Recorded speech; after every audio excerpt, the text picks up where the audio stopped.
Hi, I'm Anna, and today I'm going without the internet for 24 hours. But I'm only doing it so I can see the impact that the internet has on me as a music lover or a fangirl.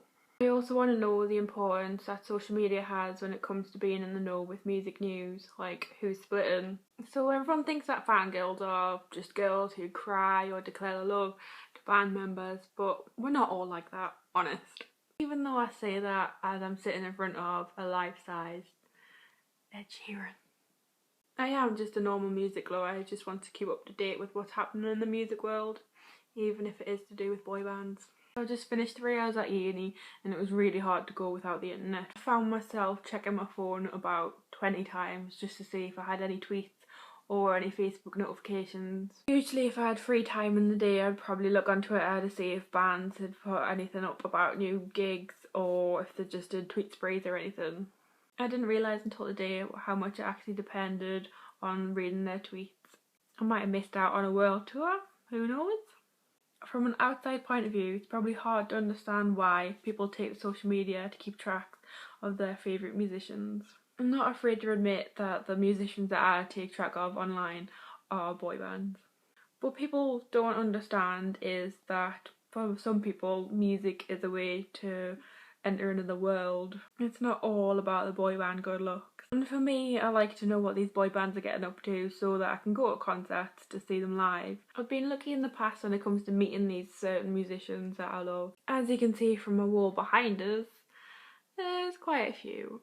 People might find it creepy that I like to meet these musicians and boy bands, but I just like to meet the people behind the music that's caused a lot in my life.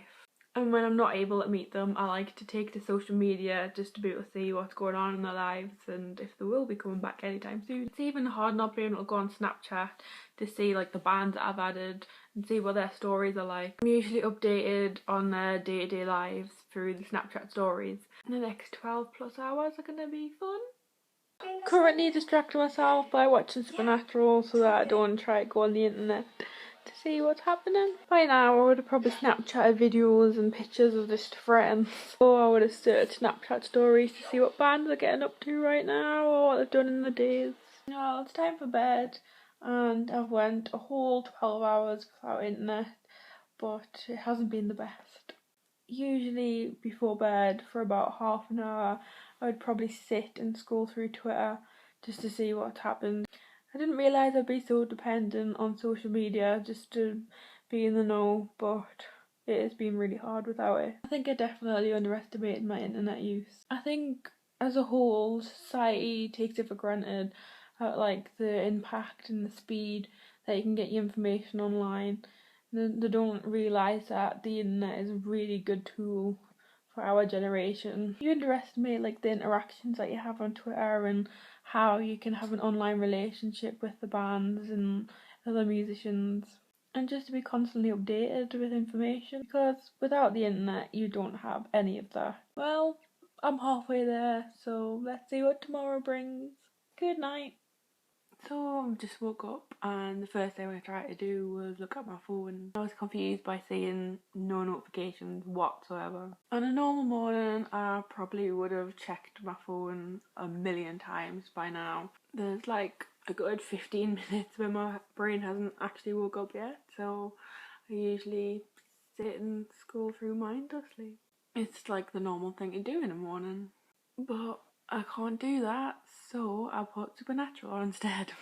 It is a Saturday, so I might as well waste some hours in bed watching TV instead. It has been a bit boring without having the internet, because all I want to do is just check things, and I can't. While I've been asleep in internetless, there could be a new boy band, could be some world tours. I am lucky enough to meet some of the artists behind the music, and I am grateful for that, like Ed, Mac Busted or McFly, Lawson, Five Sauce. But it's not all the big bands that I like to see, like I like to meet the Overtones or even Hometown. The only way to keep up with these little bands is through social media, because not a lot of them are hyped up, so you don't get as much information online from them just through social media platforms. Most of these artists I found on Twitter anyway, so social media does play a big part in me finding new music and new bands to like. My 24 hours are finally up. It has been a lot harder than I thought it would be. I didn't realise how much I actually needed to be in the know with music information and latest news. And it has given us an insight of how much I actually depend on the internet and how much I use it. But it also has been good, and I haven't had to experience the online drama for a day. You're always going to need the internet to be able to keep up to date.